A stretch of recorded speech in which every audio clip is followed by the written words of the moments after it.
It's Friday, June 19th. In the headlines, Information Minister Dr. Dana Morris-Dixon says third country nationals agreement should not be confused with labor recruitment.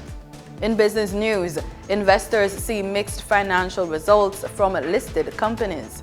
Regionally, Dominica's Prime Minister Roosevelt Skerrit calls for reform of global financial institutions.